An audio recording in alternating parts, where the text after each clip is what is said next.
What's up, y'all? Welcome back to my channel. Today I'm going to show you how to make my favorite green juice. I drink this almost every morning. I make it in batches every 3 days. You will need just 4 ingredients: celery, pineapple, cucumber, and ginger. Celery lowers inflammation and reduces bloating, helps lower cholesterol, fights infection, and helps clear acne. And it prevents UTIs, high blood pressure, and ulcers. Pineapple is great for boosting immunity and it improves blood circulation. It reduces period cramps and arthritis pains. It improves digestion and heals sore throats and cough.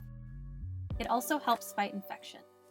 The cucumber helps keep you hydrated, aids in stress management, helps keep your skin healthy and beautiful, and aids in digestion and joint pain.